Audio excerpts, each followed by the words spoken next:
Good evening, everyone. I'm Dennis Stone, Executive Director of the Center for Advocacy and Social Justice at the Jacksonville Urban League.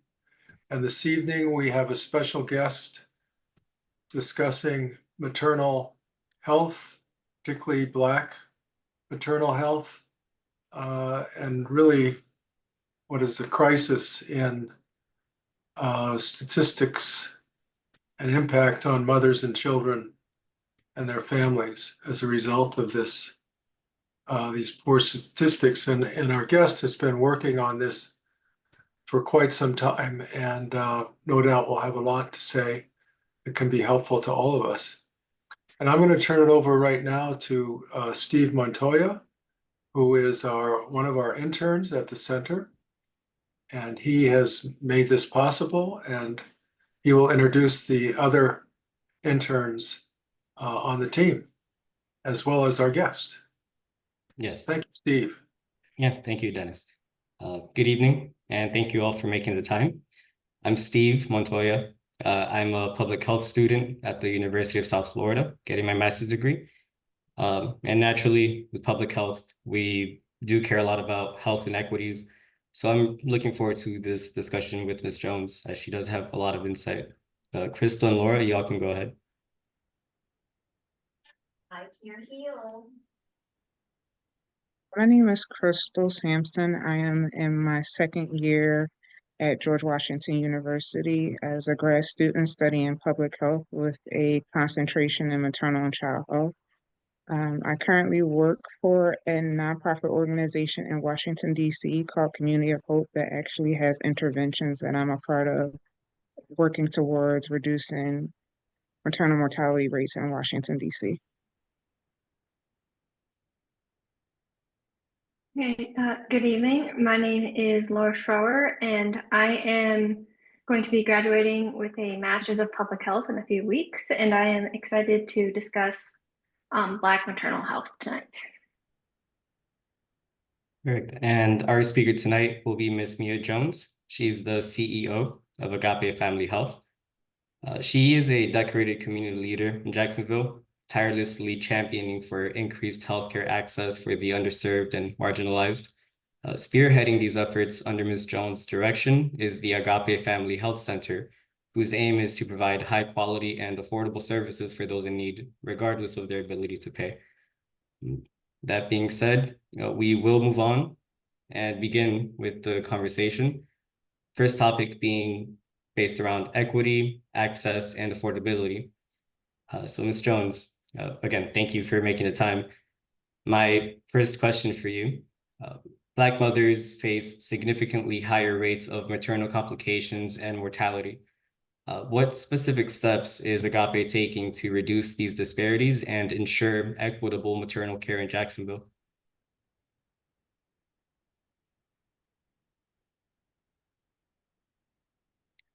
All right. I think you'll hear me better if I come off mute. Good evening. Thank you for asking that question.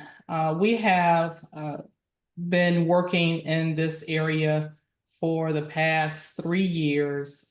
We make sure that we have comprehensive women's health services at our Dunn Avenue location, where women can come and receive care and know that we have their best interest at heart. We have a multicultural telehealth program that speaks specifically to maternal health of our mothers and identifying disparities that they may be experiencing. We work with them by using telehealth, using scales, blood pressure cuffs, glucometers, and they use those. They are connected by Bluetooth. If they have been identified to already have those diseases or disease states, and if they don't, then we just have them to monitor by recording their information. And if they get to the point where they are experiencing those disease states, then we will move them to the Bluetooth devices where we can access and monitor them on a more regular basis. We work with our community partners, the Department of Health in Duval County, Northeast Florida Healthy Start Coalition, and others in order to make sure that we can meet the mothers where they are and address the needs and concerns that they may be experiencing. Okay, very well, thank you. So my next question, with Agape's focus on affordable healthcare, what efforts are underway in making maternal healthcare more accessible and affordable, specifically for Black families in Jacksonville who may face economic or systemic barriers? So at Agape, with us being a federally qualified health center, we have a sliding fee scale that we use to determine how much a patient would have to pay if they're uninsured. We have the ability to identify those who just don't have it. But based on their family size and the income of the household, we are able to work with them on a sliding fee scale. And then we work with our patients, whether they're moms or pregnant moms or just women. We will assist them in getting pregnancy Medicaid. We will work with them on getting the kids covered under CHIP. And if they qualify for any other healthcare, public healthcare programs, then we will work to get them connected to those programs by integrating affordability, recognizing that we have to find ways to ensure that we are keeping that door open for them to be able to have a healthy and successful pregnancy, because we know on the other side that will impact that next generation long term. Yeah, definitely takes a village. All right, and then my final question for you, Ms. Jones. Black maternal mortality and morbidity rates have been shown to far exceed rates of other races. How is Agape tracking these maternal outcomes, and what strategies are in place to lower these rates among Black women in our communities? For us, tracking our outcomes, we use our electronic medical record system to monitor and to keep up with the data on the patients. It allows us to track when they first come in, being able to identify where they are in their pregnancy. We will work with them to make sure that we know what social determinants of health they may be dealing with. And then we look to find ways to connect them to resources that can assist them in having a healthy pregnancy and delivery. All right, cool. I appreciate the insight. So I'll go ahead and pass the buck on to Crystal. She'll be going over the culturally sensitive and patient-centered care portion of the discussion. Good evening, Ms. Jones. Good evening. My first question for you is, Agape's mission emphasizes compassion and inclusivity. How do you ensure that Black mothers receive culturally sensitive, patient-centered care from all providers in your organization? It's something that we pay attention to. We get surveys from our patients. We ask them what their experience was, or if there's things that they could recommend that would have made their experience better. We recognize that it's important to hear from the patient and not just assume that we know because we're the healthcare provider. Our board is even made up 51% patients. And so we recognize it's very important to listen to the patient, not assume that we know, but to listen to them, because every situation is different. And you hear people say they practice medicine. That's exactly what they do. They practice medicine. And so if we don't listen, if we don't pay attention to each individual patient and what they're saying, what they're feeling, listening to them and understanding, then we have poorer outcomes. We work with our staff to make sure that they understand that. We talk about it. And oftentimes it's really more about keeping the lines of communication open so that the patient is comfortable, the provider is comfortable, and if one or the other isn't, then we need to take steps to address those situations. Absolutely. My second question is implicit biases have been shown to significantly impact maternal health outcomes. How does Agape train healthcare providers to recognize and counteract bias in order to provide equitable, respectful care to Black mothers? We do that by making available to our providers training opportunities, whether that be training through other organizations within the city or outside of the city that specialize in that. That gives us the opportunity to make sure that they understand that they're not just hearing it from those that they work with, but they're hearing it from experts within the field. And we found that our providers have been receptive to go into those trainings and identifying ways that they can make improvements if necessary. Absolutely. And my final question for you, Ms. Jones, is considering mental health is crucial to maternal well-being, what mental health resources or support networks do you provide specifically for Black mothers who may experience additional stressors during and after pregnancy? We have individual counseling available at Agape. If we are not able to provide that counseling, we have behavioral health nurse practitioners on board. We also have the ability to use telehealth and to access other organizations and to get additional support for our mothers. We also have the ability to, and we host group sessions, and that gives the mothers an opportunity to see that it's not just them going through whatever they may be going through, that there are others who may have similar situations and be dealing with similar concerns. Thank you so much, Ms. Jones. I definitely appreciate your time and the work that Agape is doing to help Black and Brown women. Thank you. Okay, and then, yeah, Yes. go ahead, Laura. My first question for you, Ms. Jones, is how does your organization partner with local community leaders, advocates, or other health organizations to develop solutions tailored to the unique challenges faced by Black mothers in Jacksonville?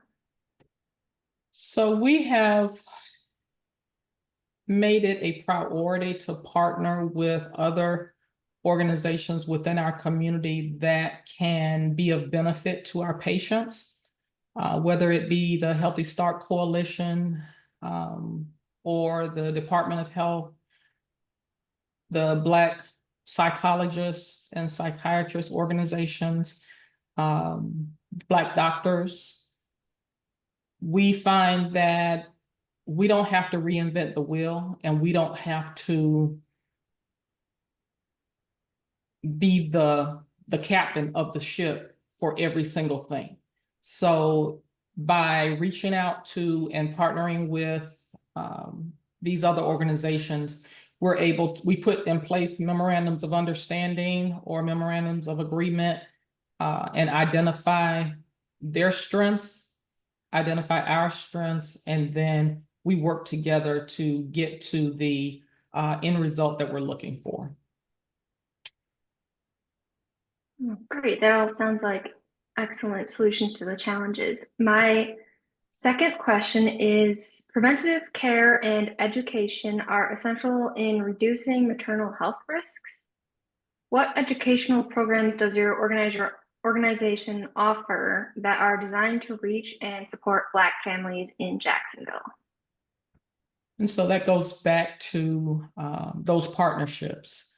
It goes back to making sure that we are able to determine when that patient comes to us what social determinants they're dealing with, and us being able to say, okay, Family Support Services has this program and there's an opportunity for you to participate with this program. We do a warm handoff, get them connected, and hope that things go well. If they don't, then they come back and tell us that, and then we try to find other resources for them. We have found that the moms that have been participating in our program, they come in, whether they meet in domestic violence relationships, they could have financial situations going on where they need food. They may have housing issues and be unhoused. It varies. We do not have the answers for everything, but we try to work with our partners across the city to get them as close to what they need as possible. And that might be reaching out to the Salzbacher Center and finding if they have emergency housing available for a mom and a newborn. It could be making sure that we are able to get them connected to a city program that might be able to help them to get housing if that's the situation. We partner with Feeding Northeast Florida to provide nutritious food that would allow them to have a healthier pregnancy and sometimes just to simply have a meal. Our families are dealing with all sorts of things, and we try to meet them where they are. Great. And my last question is, looking ahead, what emerging trends or innovations in maternal health care are you most excited about?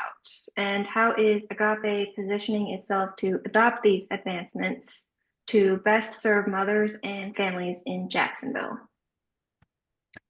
I would say being able to expand telehealth services is one area that we are working in with our safety net partners, and being able to provide access no matter where the mom is, recognizing that transportation is often an issue for them. And we want to remove as many barriers as we possibly can. Using digital health tools, as I indicated earlier, whether it be a Bluetooth scale or a Bluetooth blood pressure cuff or a glucometer, being able to have them access these tools and someone qualified being able to monitor the results that are coming through on those devices is critical. We have found that, of course, it's very expensive. So we are partnering. If they are insured, then we are looking to the insurance companies to work with us and to provide the services that we may not be able to provide. So they may pay for the devices for their patients, which allows us to stretch the limited dollars that we have for those who don't have insurance. AI is going to become another tool in the toolbox that will be able to help to predict risk in the various patients based on what their experiences are and the information that's being provided to it. Collaborative care models, I think, are really, really important when we start to talk about that patient that might be in front of us, the obstetrician that they may see, the pediatrician that their child may see, the mental health provider that mom or baby or child may need. And then our social workers within our community being able to work together to get around the table and to talk and to come up with what may be the best solution for that particular patient. We're looking forward to those innovations. We have conversations and look to partner with as many within our community as we can. And those conversations go on all the time. Oh, that all sounds great. I believe that's all the questions we have. Steve, do you want to open the floor for questions?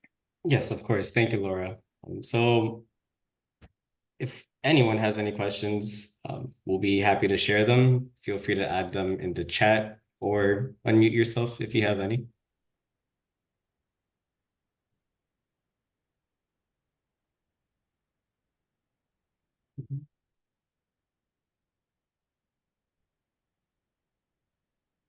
Okay.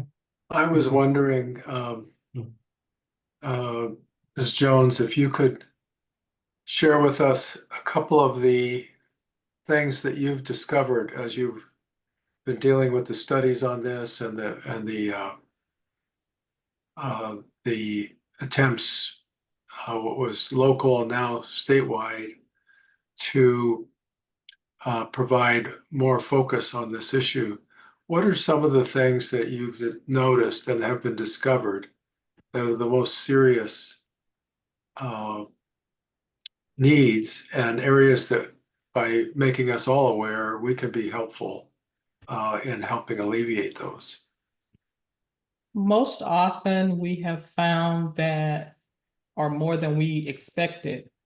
The issues that our moms are dealing with are financial in nature, and as a result, it limits them in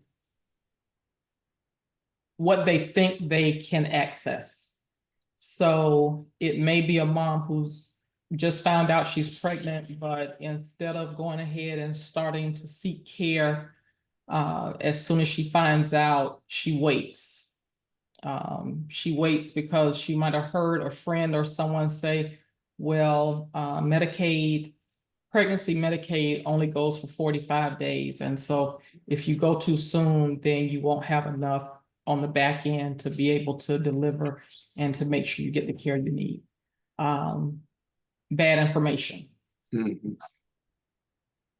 Being able to help them to understand what benefits they have within the community that are available to them. Our program has been funded by the state. They started off with $2.4 million for the first year, and we had to ramp up really quickly. And the second year, they went down to just over 600,000. So whereas the first year we were able to provide Bluetooth devices to every patient that came in, all of a sudden we had to come up with, how do we determine who we're going to give these Bluetooth devices to versus regular devices that are, more reasonable in cost.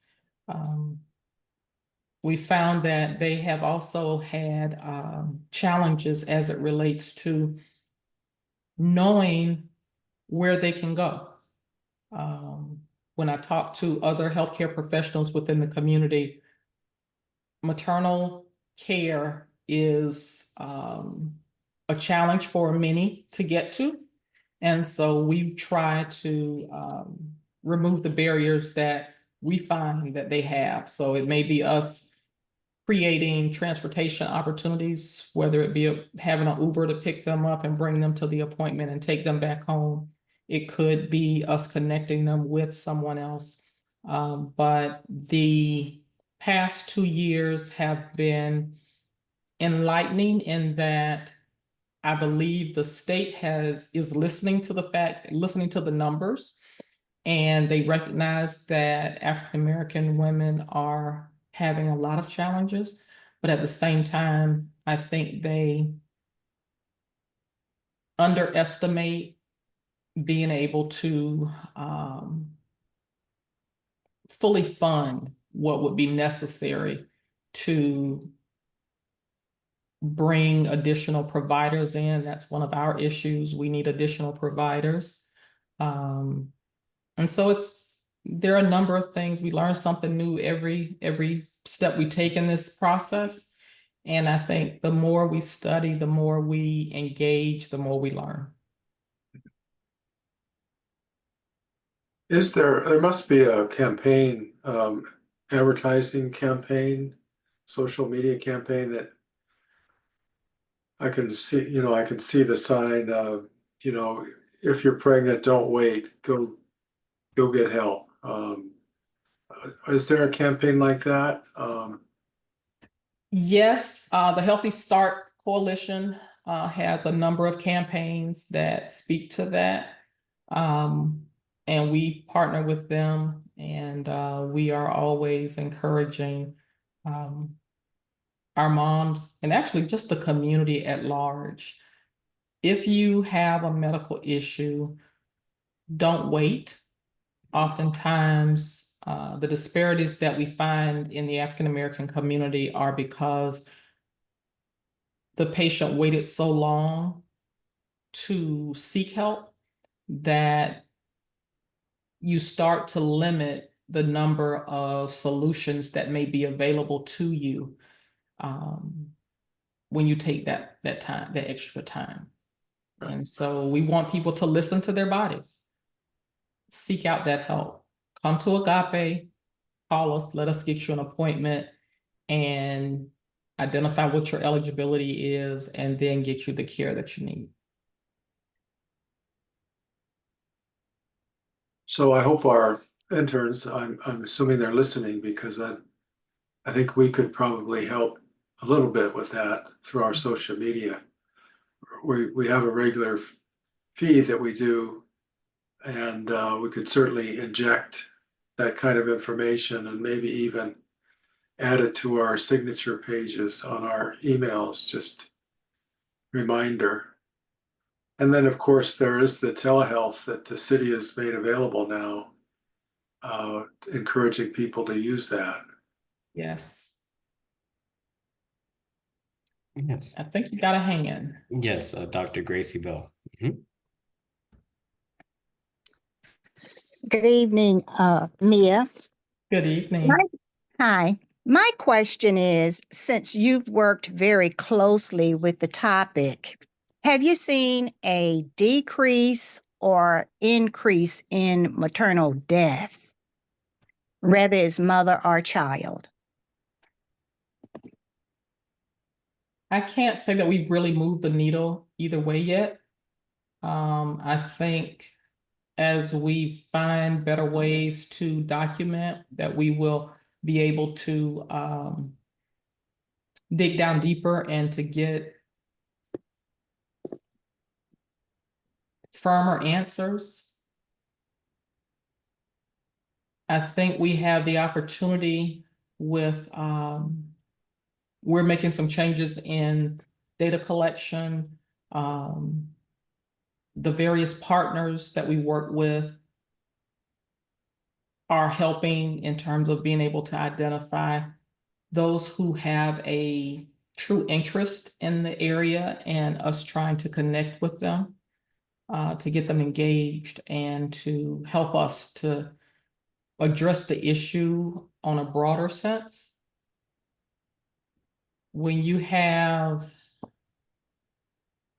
the one instance that will probably haunt me for a very long time, we had a patient who had been coming to us probably about 2 months, went into labor, and she called and okay, you need to go to the hospital. She said, okay, I'll go tomorrow because I don't have anybody here to watch my other 2 kids.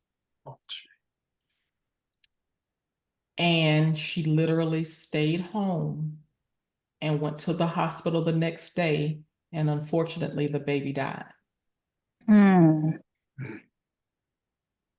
We offered to, let us call 911, get the rescue there to you. They'll take you and the babies, you and your kids, to the hospital. So at least the kids would be, she could get the care she needed, but someone would be there with the kids.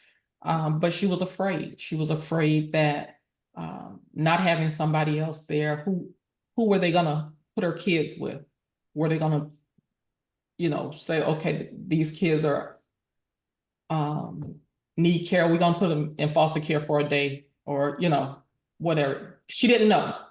She didn't have any idea, but all of the worst things that she could think of were going through her head, and she felt the best solution for her and her kids was to wait for someone that she trusted to be there and to be able to stay with her kids while she went to the hospital. And unfortunately, that did not end up being the best thing for that unborn baby. So it's things like that, situations like that many would not even think about.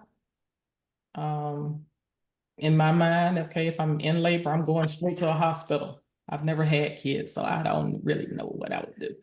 But we try to be that listening ear, to be a place of information and to be a place of support for the patients that are coming through. And so we had a mom week before last that had given birth the week before.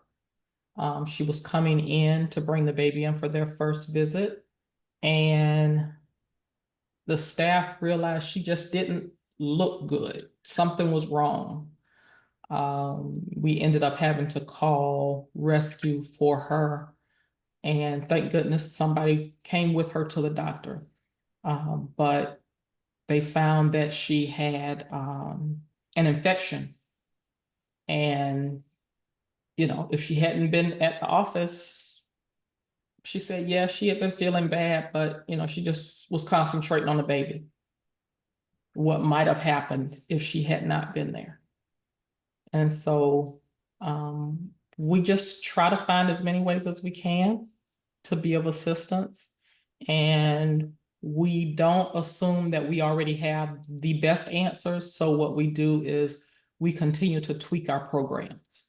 And if we find a better way to do it, then we implement that, and then we go from there. Right.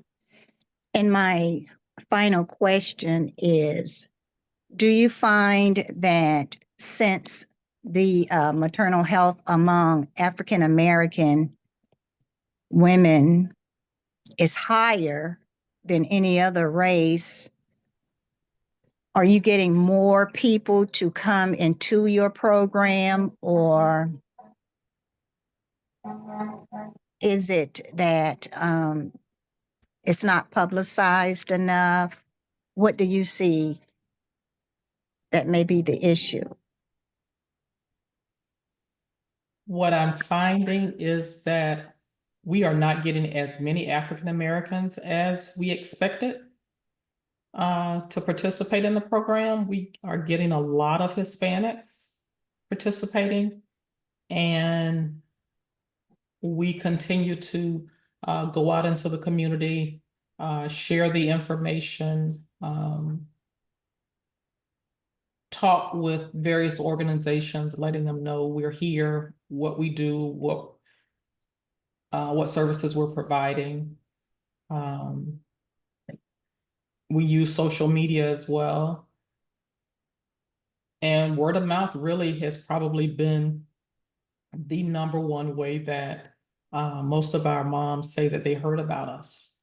And so we want to keep the word out there. We want to encourage people to talk about it. I go into a restaurant, I see a pregnant mom, I ask her, hey, are you participating in this program? She may or may not be. If she's not, then I'll give her the information and share it with her and encourage her to come by one of our offices so that we can get her enrolled. I asked the question, are you in care? And sometimes they say yes, sometimes they say no. But you don't ever know what that person is experiencing that determines how they are going to respond. So I do what I can. Right. Now that I know you've got a very comprehensive program, I will definitely spread the word. I wrote to the White House, that was last year, for funding.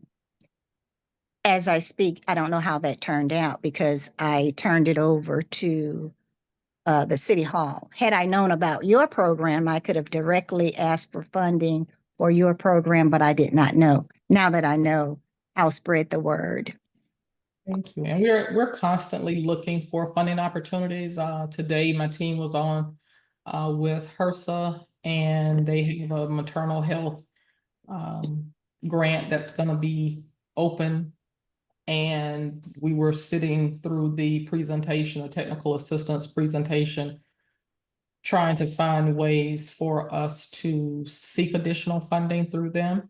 We will reach out to and work with whoever we can. So my team is now, they have a list of folks they're going to be reaching out to see if they would be interested in partnering with us, because there are portions of the grant that we can't provide, and we'll need support from other organizations to do those pieces.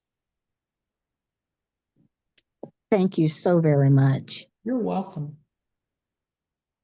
And I see a Crystal have your hand raised. You can go ahead. Yes, I actually thought about another question while you were speaking. So we know Black women encounter many obstacles when it comes to receiving equitable care. And research has shown that doula services can help improve birth outcomes for Black women. So does your organization utilize doula services to help your patients? We do. We actually pay for it. Yeah. The moms have been very receptive to it. And so we do whatever we can to get them those services. Yes. Thank you so much. You're welcome. Yeah, great question. And I believe we also have Aisha for the question, or Aisha.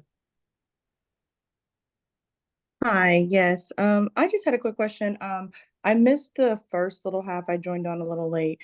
But for any women that you seek, do you see an increase, or do you guys help those that have substance use issues? We work with Gateway Mm-hmm. for any patients that come through that have substance abuse issues, and because they specialize in that, Okay, and we partner with them. awesome. Thank you. You're welcome. Okay. Any more questions for Ms. Jones while we have her here? Hi, Ms. Jones. I have a question. So I was just wanting to jump back to your patients and the intake that you have. You're saying that you had much more Hispanic people coming in versus Black women coming in. And just thinking about the social support that Hispanic women have, I'm not sure if you heard about it, but this Hispanic paradox, where they're saying that Hispanic people, they usually have more social support and have healthier outcomes, despite being in similar situations as Black women. And then taking into account how Black women are usually isolated or experience significant social issues, so far as having support or having even say for instance the child father there. How do you foresee your company overcoming those type of barriers in order to reach those Black women that you want to your program to attract? You may or may not have heard me say earlier that the majority of the patients say that they heard about us via word of mouth. Someone told them because they learned about the program. And so it becomes important for us as an African American, or as the African American community in Jacksonville, to be that voice to help to carry the message, because we tend to move and act on things that have been validated by others. And so if someone that I trust says, you know, hey, I heard about this program that Agape has, and I think you could benefit from it, the patient is more likely to take advantage of coming and seeing what services we have and if they can address the needs that they have. We look for, like I said, different groups to partner with, whether it be churches, whether it be schools, community groups. We've been some of everywhere, to just tell the story and to let people know that we're here, that we have the services available. We've got, actually, I got 2 marketing teams starting on 2 different projects to see if there are ways for us to increase the visibility and increase the information in the community about the services that we provide. Awesome. Thank you so much for answering that question. Absolutely. This is Dr. McCassler again. May I ask, do you have printed materials to hand out? We do. Oh, perfect. All right, thanks. We will get Mhm. some. All right.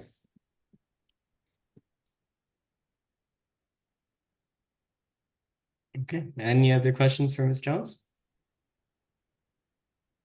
I have a question. Yeah. Do you guys provide, at Agape, do you guys provide postpartum depression services for that? We do. Our program will provide those services up to 3 months after the birth of the baby. And if we need to refer them for further services after that, we will do that.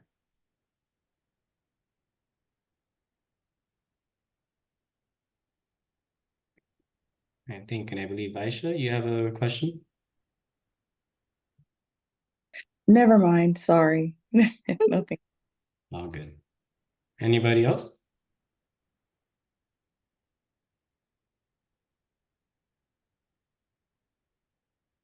I did have I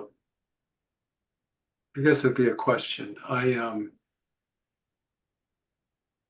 was wondering, having spoken with, and looked at a number of policy papers on this that our public health students have drafted. The notion of poor nutrition, that in actual fact, the preparation to have a child starts 2 years before the child is born. And of course, if the pregnancy is not planned for, one doesn't focus on that. And even if it is planned for, I'm not sure all of us know. I certainly didn't realize that when I was along with my wife, going through having children. Have you been able to provide feedback to those that might be able to impact the health of the mother or potential mothers through what you've learned? So we have provided and we'll look for ways for us to continue to provide educational resources. All of us, when we go to the doctor, you have a good 15, 20 minutes with that doctor. So we can't rely on the provider to provide all of the information that may be necessary.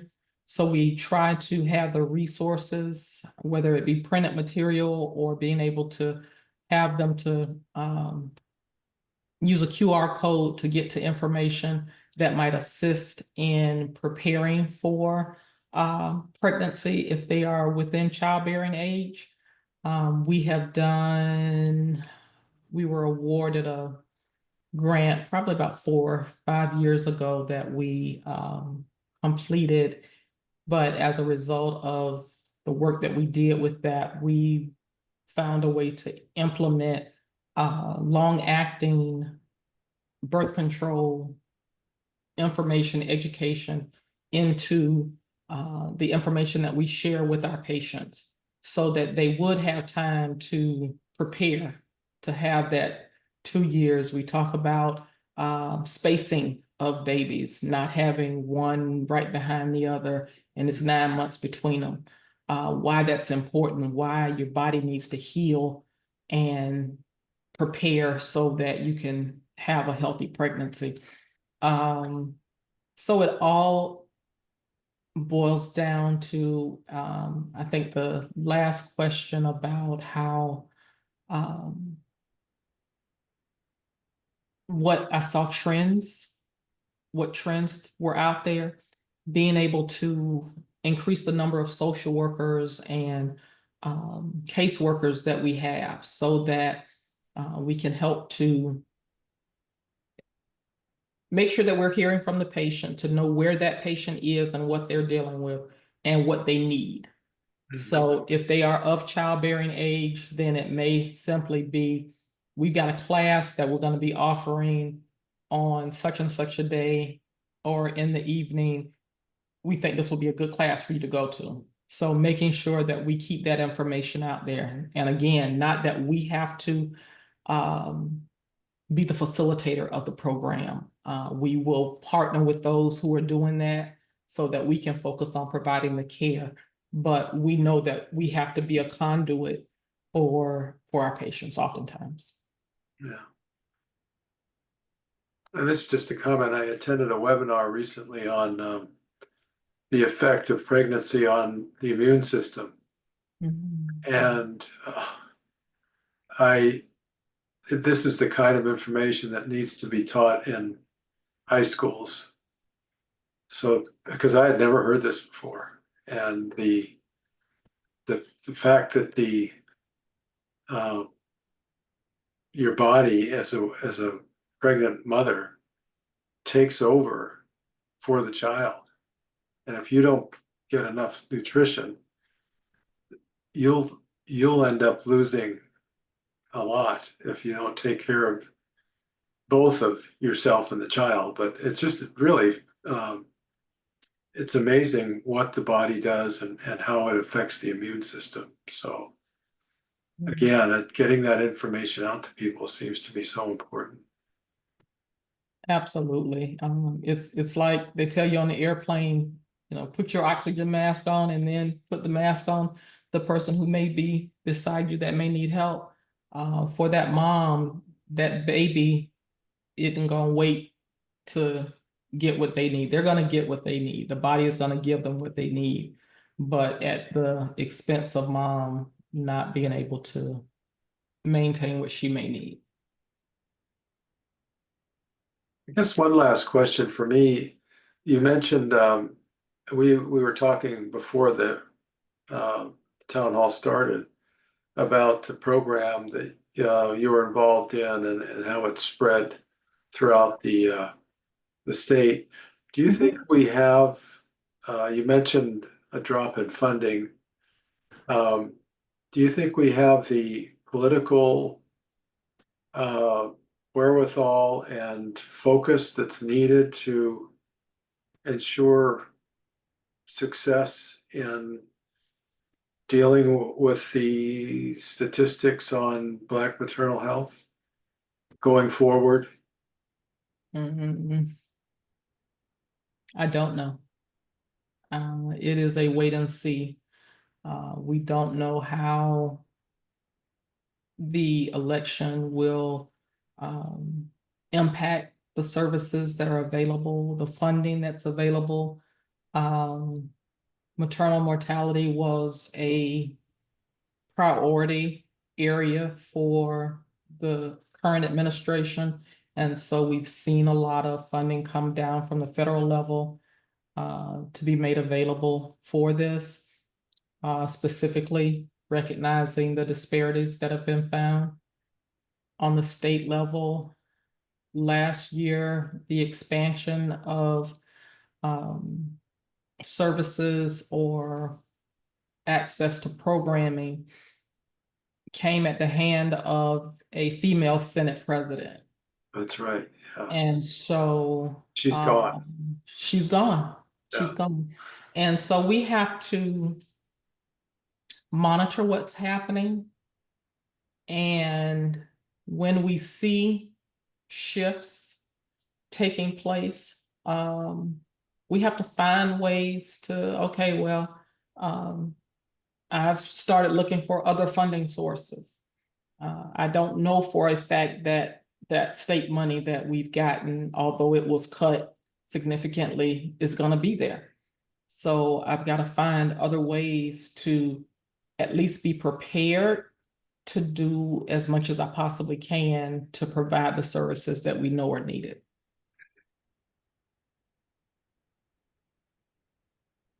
Thank you. That was very helpful. Absolutely. Okay, so we're coming up on an hour. We don't want to hold Ms. Jones from dinner, but do we have any other questions or parting words before I let you all go?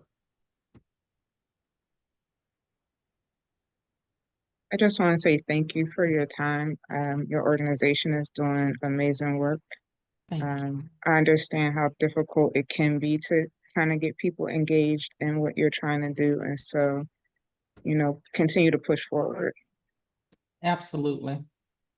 I want to thank you all for inviting me, for you all taking the time to do the research, to help to tell the story, and to learn even more than we already know. You all are the next generation. You'll be the ones who will be making these decisions in the long run. And so I encourage you to continue the work, keep the passion, and I look forward to hearing from you all again.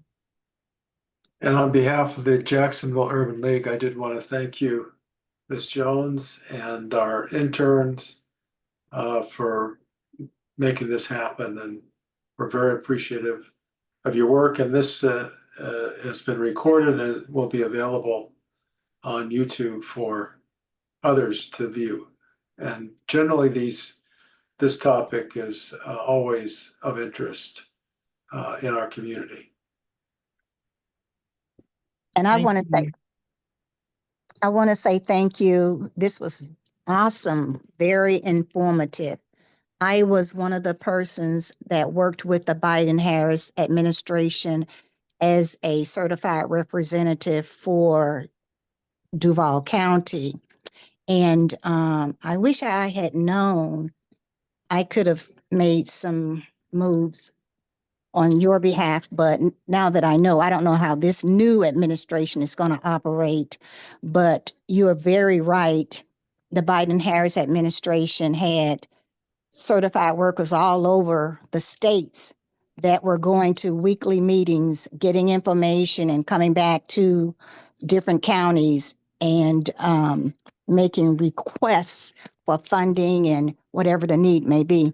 But anyway, this was awesome. Awesome. Thank you so very much. You are welcome.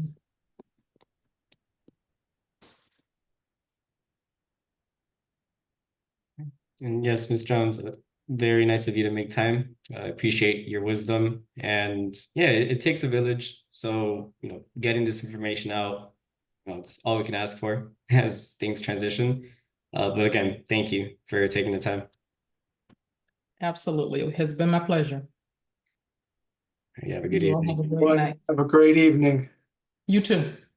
Bye-bye.